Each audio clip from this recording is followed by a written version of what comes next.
노인과 바다로 유명한 해밍웨이의 단편 소설 세속의 신전이라는 글이 있습니다. 이 글의 내용은요, 스페인 어느 마을에 한 아버지와 아들이 살고 있는데 사이가 너무 좋지 않아요. 아버지는 늘 아들에게 지적질을 하고 아들은 아버지에게 반항하며 그렇게 살고 있는데 드디어 어느 날 이 아들이 충동을 하여서 집을 나가버리게 됩니다. 처음에는 아버지가 이 못난 자식, 불효막심한 자식 그러면서 아이에 대해서 한탄을 하지만 세월이 지나고 수년이 지나면서 점점 걱정이 되기 시작하는 것이 아버지의 마음이죠. 그래서 이 못된 아들이지만 아버지는 아들이 걱정이 돼서 어느 날 내가 용서해야지 라고 마음 먹고는 그가 신문에, 스페인 신문에 대서특필하며 크게 광고를 냅니다. 그 내용은 이렇습니다. 파코야, 아빠가 다 용서하마. 우리 화요일 날 정오에 몬타나 호텔에서 다시 만나자. 아빠가. 그래서 이게 이슈가 되었어요. 그리고 그 약속한 날에 아버지는 약속한 몬타나 호텔 앞에 정장을 차려입고 딱 갔는데 거기서 놀라운 광경을 보게 됩니다. 몬타나 호텔 앞에 파코라는 이름을 가진 800명의 남자들이 거기에 모여 있더라는 거죠. 그 파코라는 사람들이 모두 그 광고를 보고 다 자기 아버지를 기다리고 있더라는 것입니다. 왜 그럴까요?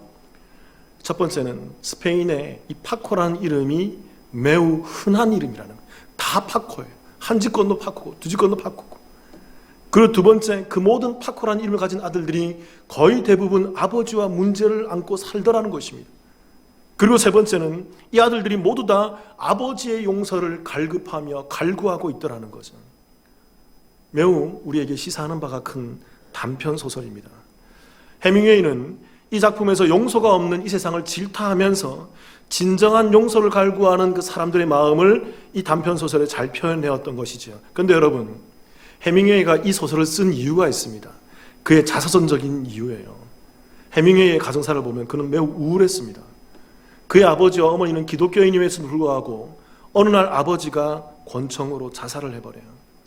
그리고 어머니는 자살을 한 아버지를 평생 용납하지 못하고 용서하지 못하고 원망하면서 살았다고 합니다.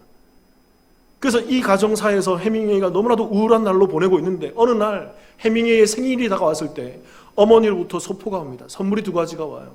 첫 번째는 케이크가 왔습니다. 근데 두 번째는 놀랍게도 아버지가 자살할 때 쓴 권총이 날라온 거예요. 이 해밍웨이가 이것을 보고 여전히 아버지를 용서하지 못하는 그 증오와 원망 가운데 있는 그 어머니의 그 심정을 각인하게 되면서 결국 해밍웨이는 1961년 7월 2일 자신의 삶에서 채워지지 않는 갈급함과 채워지지 않는 그 갈증 속에서 그런 자살을 하게 돼요. 총으로 자신의 머리를 쏘아서 자살하게 됩니다. 우리 시대의 지성인의 비극적인 한 단편을 보여주는 것이지 참으로 안타까운 모습입니다. 그런데 여러분, 이와는 반대로 미국의 전 대통령이었던 우리가 잘 아는 지미 카터 대통령이라는 분이 있습니다. 이 대통령 부부가 매우 금슬이 좋기로 유명했다고 해요.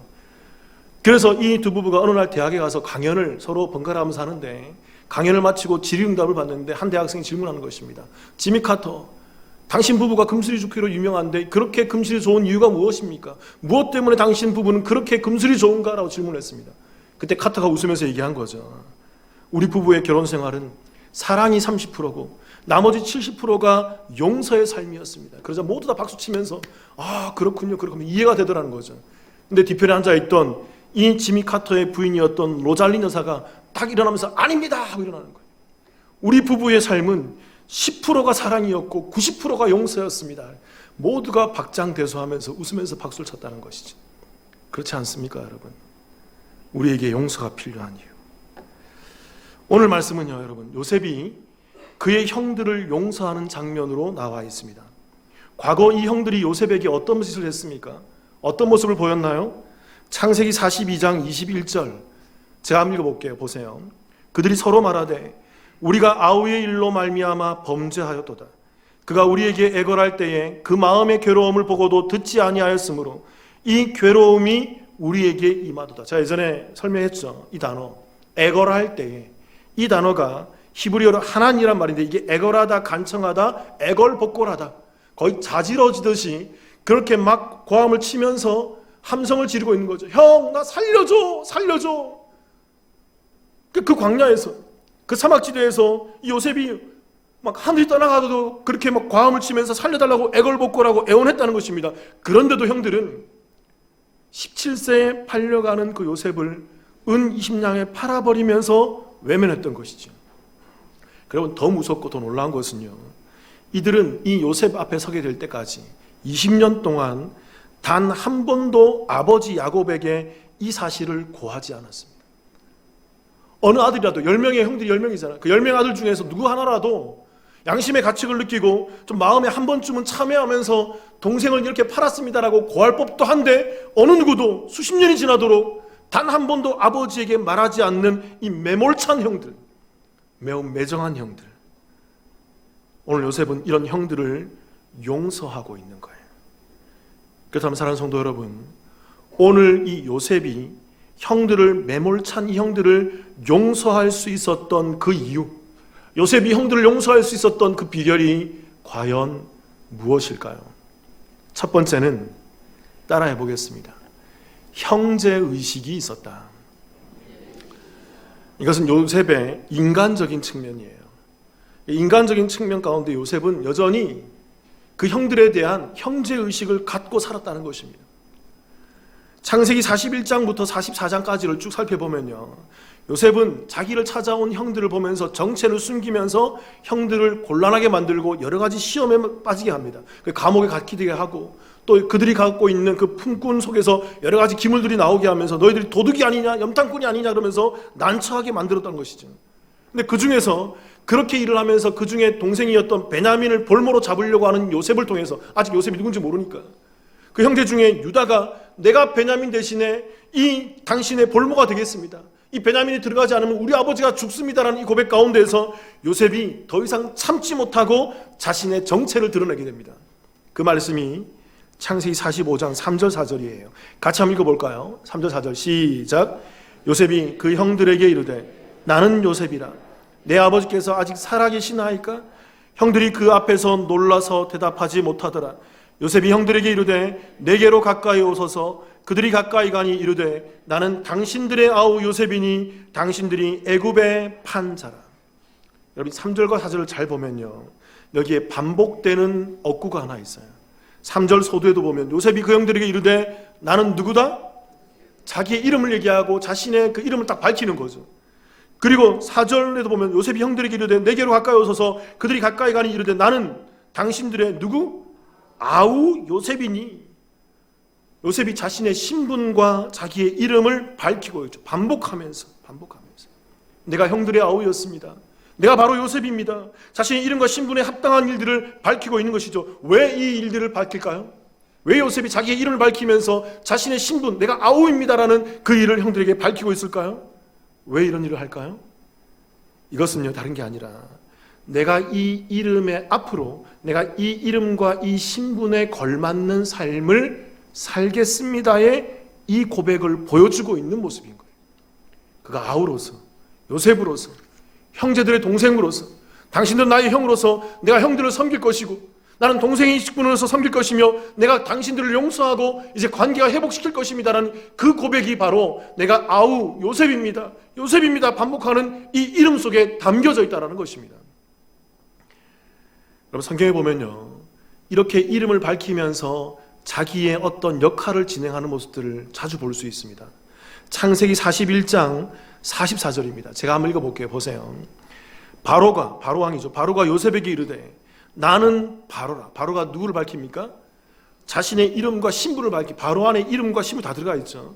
이름과 신분을 밝히는 거죠. 그러면서 뭐라고 얘기하냐면 애굽 온 땅에서 내 허락 없이는 수족을 놀릴 자가 없으리라 하고, 요셉에게 1인 지하 만인 지상의 그 신분을 주면서, 총리 대신에 그 신분을 주면서, 야 나는 바로야, 내가 바로란 말이야, 내 이름이 바로고 내 직분이 바로야, 내가 왕이야, 이 애굽 온 땅에서 내가 너에게 이 직분을 줄 텐데 너는 나 말고는 너에게 어떠한 일도 행할 수 있는 사람이 없을까? 오직 나의 권한만 받고 나의 명령만 받고 다 너 미친 거야.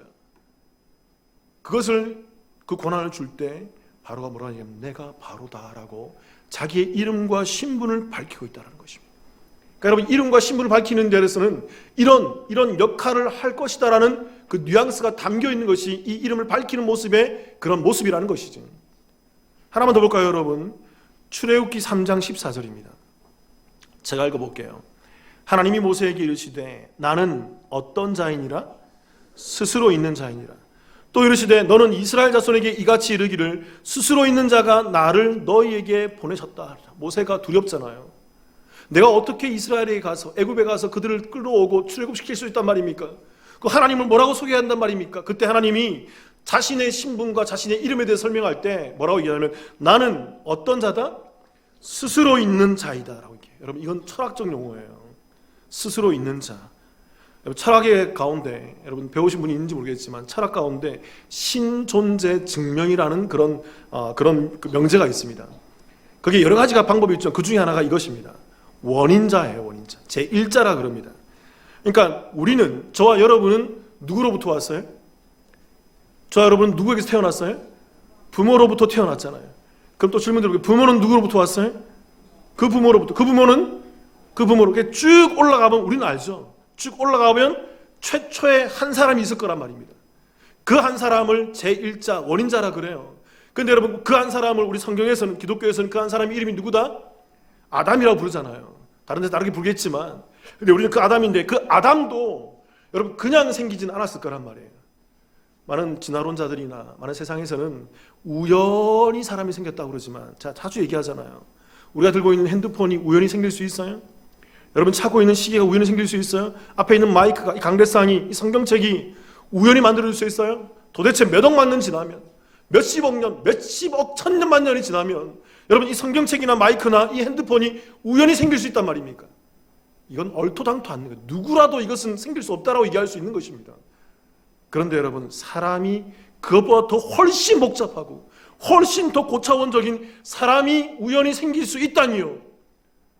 얼마나 멍청한 생각입니까? 얼마나 무식한 생각이에요. 그럴 수 없습니다. 사람은 오직 누가 만들었어요.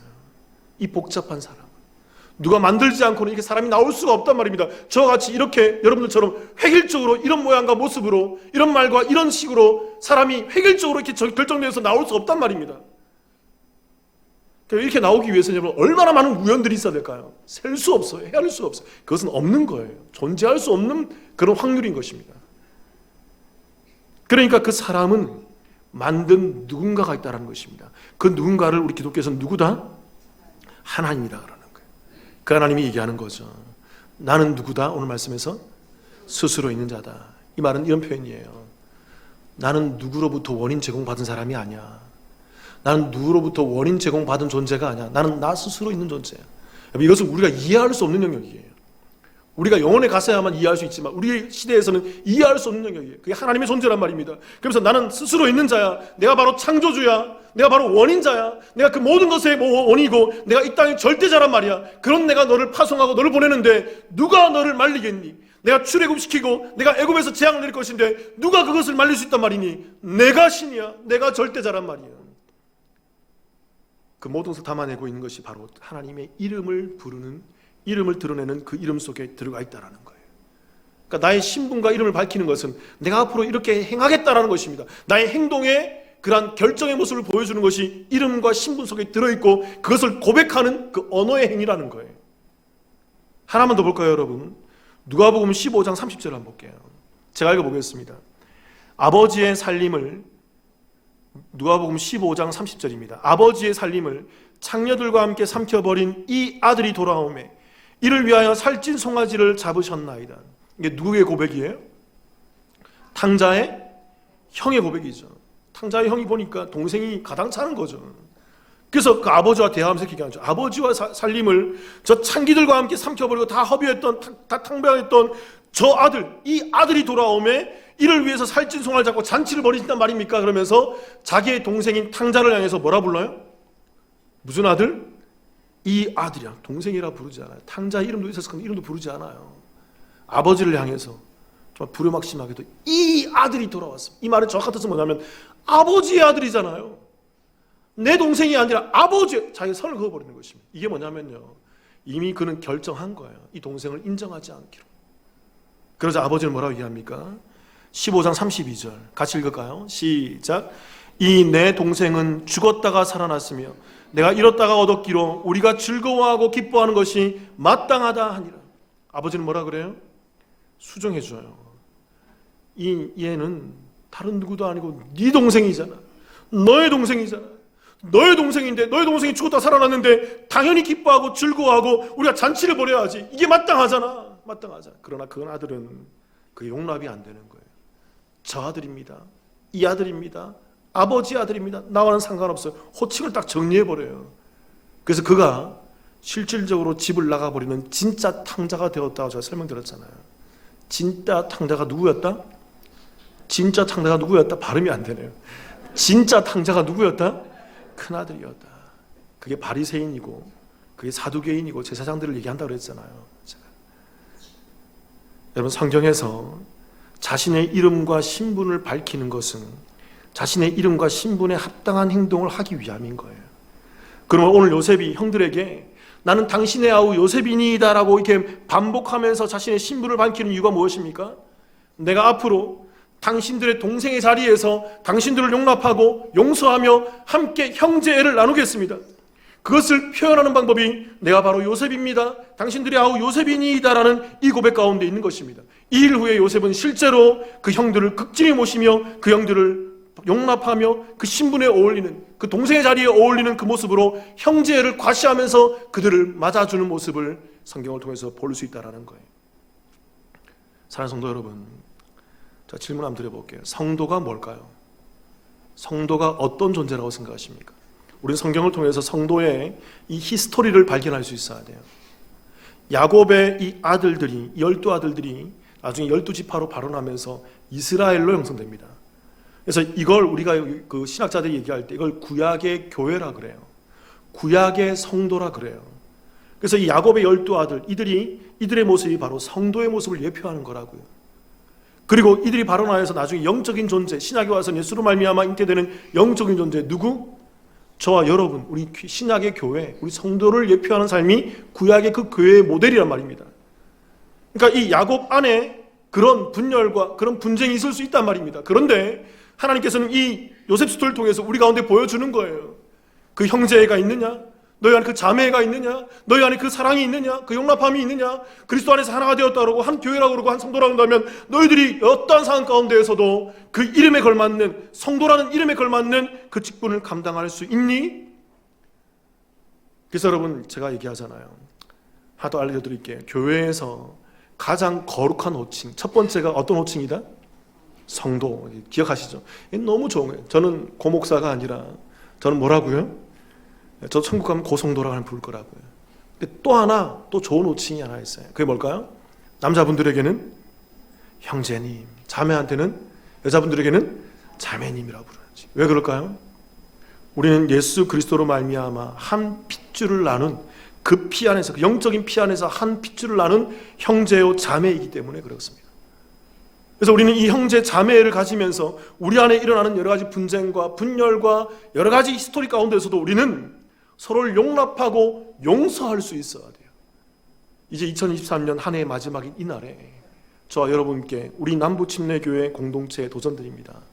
한 해의 묵은 그 모든 아픔들을 다 뒤로 하시고 한 가족됨의 형제를 누리며 형제 자매를 용납하시고 용서하시고 사랑하시는 요셉과 같은 저와 여러분의 삶이 되기를, 우리 남북교회 공동체가 되기를 주님의 이름으로 축원합니다. 아멘. 자, 요셉이 형들을 용서할 수 있었던 이유 두 번째가 뭘까요? 이게 또 항상 저는 뒤가 더 중요하다 그랬잖아요. 두 번째는 따라해 보겠습니다. 하나님의 섭리를 이해했다. 이게 매우 중요해요. 이게 핵심이에요. 창세기 45장 5절을 제가 한번 읽어보겠습니다. 이런 말을 합니다. 당신들이 나를 이곳에 팔았다고 해서 근심하지 마소서, 한탄하지 마소서. 하나님이 생명을 구원하시려고 나를 당신들보다 먼저 보내셨나이다. 요셉이 매우 중요한 고백을 해요. 자신이 이렇게 된 상황에 대해서 자기가 노예로 팔려가고 감옥에 가고 그 우여곡절 겪었던 그 여러 가지 그 십수년의 삶을 통해서 이렇게 모든 된 것들이 다 하나님이 생명을 구원하시려고 나를 당신들보다 먼저 보냈기 때문이라는 것입니다. 이게 무슨 말일까요? 한마디로 정의하면 두 번째 토픽인 누구의 섭리였다? 하나님의 섭리였다라고 고백하는 거예요. 여러분, 창세기 45장 7절부터 9절인데 여기서 반복되는 호칭을 한번 보세요. 여러분, 45장 7절부터 9절을 읽어볼 텐데, 자 보세요. 요셉이 뭐라고 얘기하는지 자 읽어볼게요. 하나님이 큰 구원으로 당신들의 생명을 보존하고 당신들의 후손을 세상에 두시려고 나를 당신들보다 먼저 보내셨나니. 8절, 그런즉 나를 이리로 보낸 이는 당신들이 아니요 하나님이시라. 하나님이 나를 바로에게 아버지로 삼고 그 온 집의 주로 삼으시며 애굽 온 땅의 통치자로 삼으셨나이다. 9절, 당신들은 속히 아버지께로 올라가서 아뢰기를 아버지 아들 요셉의 말에 하나님이 나를 애굽 전국의 주로 세우셨으니 지체 말고 내게로 내려오사. 여기서 반복되는 호칭이 뭐예요? 뭐예요? 제가 강조했잖아요. 하나님이. 요셉이 지금 어떤 관념 가운데서 얘기를 하냐면요, 이 모든 일들은 하나님의 섭리 가운데서 진행된 일입니다라는 이 관점과 관념 속에서 지금 이 말을 고백하고 있는 거예요. 그래서 8절 띄워보세요. 45장 8절.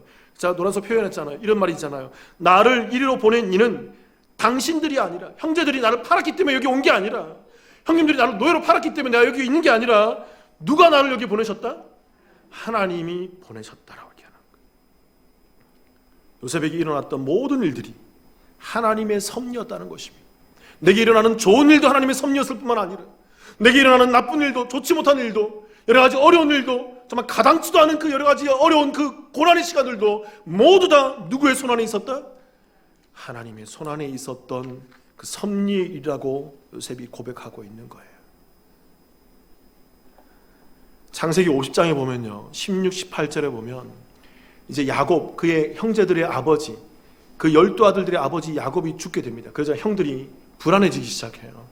과거에 한 짓이 있기 때문에. 그래서 그들이 이렇게 고백합니다. 16절부터 18절 제가 읽어볼게요. 요셉에게 말을 전하여 이르되 당신의 아버지가 돌아가시기 전에 명령하기어 이르기를. 그러니까 아버지가 죽었을 때 야곱이 우리한테 이런 얘기를 했어 요셉아 하면서 얘기하는 거예요. 17절, 너희는 이같이 요셉에게 이르라. 내 형들이 내게 악을 행하였어. 과거에 너의 형들이 악을 행했지 않느냐? 악을 행했을지라도 이제 바라건대 그들의 허물과 죄를 용서하라 하셨나니 당신 아버지의 하나님의 종들인 우리 죄를 이제 용서하소서 하며 요셉이 그들이 그에게 하는 말을 들을 때에 뭐였더라? 그러니까 요셉은요, 하나님이 하셨다고 섭리를 이해하고 진행하고 있는데 형들은 여전히 섭리를 이해 못해요. 자신들이 했던 죄만 기억하고 잘못만 기억하면서 여전히 인사에 얽매여서 세상적인 사람의 생각에 매여서 하나님의 일을 보지 못하는 그 형들의 아둔함을 보여주는 거죠. 요셉이 그걸 보면서 물론 가슴이 아팠지만 그 형들의 신앙을 보면서 눈물이 나는 거죠. 그러면 18절 이렇게 얘기하면 형들이 더 나아가서 그의 형들이 또 친히 와서 요셉의 앞에 엎드려 이르되 우리는 당신의 종들입니다. 우리를 종으로 세워주세요. 우리가 종이 되겠습니다. 너무 불안하니까, 한 짓이 있으니까. 그래서 요셉이 그 형들에게 또 한 번 더 이런 말을 합니다. 50장 19절 같이 한번 읽겠습니다. 시작. 요셉이 그들에게 이르되 두려워하지 마소서 내가 하나님을 대신하리이까. 매우 중요한 고백이에요. 요셉은 이렇게 말하지 않는다고요. 형, 내가 형들 용서해 줄게. 내가 형들 용서해. 걱정하지 마. 나 요셉이야. 형들 동생이란 말이야. 내가 형들 용서해 줄게. 이런 말 하지 않아요, 여러분. 요셉 뭐라고 얘기합니까? 철저히 섭리 가운데, 하나님의 그 손길 가운데 그 매여 있는 자의 관점과 관념 속에서 얘기하는 것입니다. 내가 하나님을 대신하리이까. 모든 것은 하나님이 진행하셨는데, 나의 좋음도 나쁨도, 나의 고난도 기쁨도 다 하나님이 하셨는데 내가 하나님을 대신하겠습니까? 걱정하지 마세요. 요셉은 말뿐인 신앙이 아니라 하나님을 철저히 신뢰하며 의지하고 있었습니다. 그래서 하나님의 섭리를 그는 의지하고 믿음으로 나아가 이런 고백을 할 수 있는 거예요. 제가 한 가지 중요한 걸 설명드릴게요, 여러분. 이 섭리를, 하나님의 섭리를 우리가 또 다른 말로 표현하면 뭐라고 얘기할 수 있냐면 구속사라고 표현할 수 있어요. 따라해 볼게요. 구속사. 이게 뭐냐면 예수 그리스도로 말미암아 구원이 진행되는 구속사. 그래서 창조, 타락, 그 죄로 인한 죽음, 그리고 예수로 말미암아 그 회개, 그리고 구원, 그리고 심판, 새하늘과 새 땅, 이 모든 과정들이 구속사예요. 이 모든 구속사를 운행하시는 하나님의 방법이 뭐예요? 그게 섭리예요. 하나님은 이 구속의 일들을 진행하기 창조 때부터, 이 창조 전부터, 창세 이전부터 저와 여러분들 택했다라고 에베소서에 얘기하잖아요. 창세 이전부터 우린 존재했던 사람들인 것입니다. 그래서 하나님의 섭리 가운데 존재해서 그 작정 속에서부터 이 시간이 흘러오는 이 모든 시간 가운데 하나님은 섭리하십니다. 그리고 그 모든 것을 완성해 나가시는 거죠. 이게 하나님의 구속사고 섭리로 인이 진행된다는 것입니다. 그래서 여러분, 요셉은요, 이 하나님의 섭리를 철저히 이해하고 알고 있었다는 것입니다. 그래서 나중에 한번 집에 와서 보세요. 창세기 50장 맨 마지막 절이 요셉의 유언으로 끝나요. 요셉이 뭐라고 유언한 줄 아세요? 이렇게 유언합니다.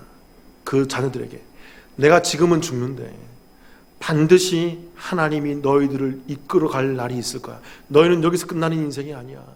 하나님이 저 가나안 땅으로 이끌어 가실 거란 말이야. 그때 너희들이 내 뼈를 파서, 내 살을 파서 내 해골을 메고 그리로 올라가서 거기에 묻어줘. 그걸로 끝나버려요, 창세기가. 그리고 출애굽에 가서 출애굽할 때 이스라엘 백성들이 출애굽할 때 누구의 해골을 메고 올라갈까요? 요셉의 해골을, 유골을 파서 해골을 메고 가나안 땅에 입성했을 때 그 조상 아브라함, 이삭, 야곱이 잠들어 있는 그 막벨라 굴에, 그 가나안 땅에 요셉을 안장하는 모습이 나온다고요. 요셉은 하나님의 섭리를 보고 그 구속사, 제가 말씀드렸잖아요. 이 모든 것들이 구속의 과정이라고요. 우리에게 구원사를 보여주는 그 큰 그림이라고요. 이걸 이해하고 그 속에서 하나님을 바라보며 신앙을 유지했던 그 믿음의 인물이었다는 것입니다. 그리고 여러분, 이러한 구속의 과정은요, 하나님께서 이미 오래전에 아브라함을 통해서도 예언을 했어요. 창세기 15장 13절부터 16절입니다. 잘 보세요. 제가 읽어볼게요. 아브라함에게 주신 말씀입니다. 여호와께서 아브라함에게 이르시되 너는 반드시 알라. 내 자손이 이방에서 객이되며 애굽에서 들어갈 것을 얘기하는 거죠. 이방에서 객이되며 그들은 그 애굽에 종살이 하는 거죠. 그들은 몇 년 동안 400년, 정확히 애굽의 삶을, 시간을 얘기하는 거예요. 400년 동안 내 자손을, 애굽 사람들이 이스라엘을 괴롭힐 것을 얘기하는 것입니다. 그 14절, 그들이 섬기는 나라를 내가 징벌할 것이며, 그 열재앙을 얘기하는 거죠. 그 후에 내 자손이 큰 재물을 이끌고 출애굽을 얘기하는 것입니다.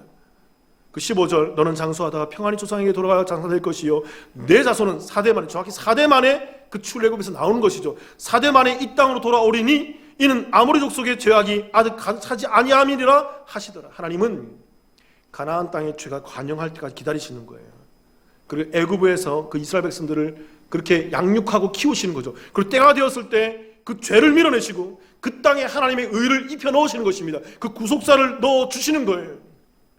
그게 구속사, 이 모든 일을 진행하시는 섭리의 과정, 그 속에 요셉이라는 인물을 쓰시는 거예요. 요셉이 이걸 이해했단 말입니다. 여러분, 여기서 제가 한 가지만 더 중요한 걸 좀 나눠드릴게요. 여러분, 창세기를 보면요, 이 용서라는 단어가 나옵니다. 용서라는 단어가 히브리어로 이게 나사라는 단어인데, 이게 들어올리다, 높이다, 용서하다의 의미를 담고 있어요. 용서하는데 어떻게 용서하냐? 들어올리다, 감싸서 들어올리다, 감싸서 높이다, 이런 의미예요. 근데 여러분, 이 나사라는 단어가 어느 창세기의 어떤 장면에 딱 들어가 있습니다. 이걸 보면 우리가 매우 중요한 진리를 하나 알 수 있어요. 한번 읽어볼게요. 잘 보세요. 어느 단어가 히브리어 나사인지 한번 보세요, 여러분. 창세기 7장 17절. 제가 한번 읽어볼게요. 보세요. 어떤 단어인지 보세요. 홍수가 땅에 40일 동안 계속된지라 물이 많아져 방주가 땅에서 뭐 했고? 이 떠올랐고, 이 단어가 뭘까요? 히브리어로? 뭐요? 나사. 대단하십니다. 이게 나사라고요. 그러니까 여러분, 방주가, 모든 것이 죽어가는 그 홍수 아래 다 죽죠. 죽음이잖아요. 그 죽음 위에 방주가 떠 있는 것입니다. 이게 용서라는 거예요, 여러분. 이게 나사, 용서했다는 것입니다. 누가 누구를 용서해요? 하나님께서 이 죄악 가운데 있는 모든 사람들 다 죽이시고, 그 노아와 그의 가족만은, 그 택한 그 자녀들만은, 그 은혜를 입은 그 가족들만은 하나님께서 그들을 용서해 줬다는 것입니다. 뭘 통해서 감싸요? 노아 가족을? 방주를 통해. 제가 얘기했잖아요. 방주가 누구를 상징하는 거라고? 예수 그리스도. 모든 죽음의 물에 잠겨서 다 죽어갈 때 그 예수 안에 있는 그 하나님의 백성들이, 택함을 입은 하나님의 백성들이, 그 은혜를 입은 하나님의 백성들이 그 안에서 용서함을 받고 치유함을 입고 사함을 입고 그들을 감싸 들어 올리는 나사하시는 하나님의 손길을 우리는 볼 수 있다는 것입니다. 그래서 여러분 예수님께서 신약에서 물 위에 들어가지 않고 물 위를 걸어가신다고요. 그게 방주의 모습과 매칭이 된다고요. 여러분 성경을 그렇게 보셔야 돼요.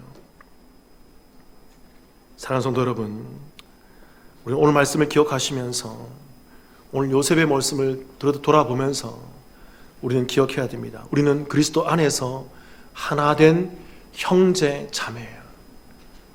이제 한 해의 모든 묵은 때를 다 벗어내고 이제 그리스도 안에서 한 형제 자매로 이 땅에서 사랑하며 용서하며 살아가는 저와 여러분의 삶이 되기를 주님의 이름으로 축원합니다. 그리고 여러분, 우리에게 일어나는 그 어떤 고통과 괴로움과 어려움과 질병과 문제와 환난과 시험과 유혹과 그 대단한 모든 일들도 하나님의 섭리의 손길 가운데 있음을 기억하시면서 나를 반드시 끌어가시는 하나님의 섭리의 손길을 기억하시면서 이 땅에서 구원의 완성을 향해 달려가는 저와 여러분의 이 한 해의 마지막 다가오는 새해가 되기를 주님의 이름으로 축원합니다. 같이 한번 기도하시겠습니다.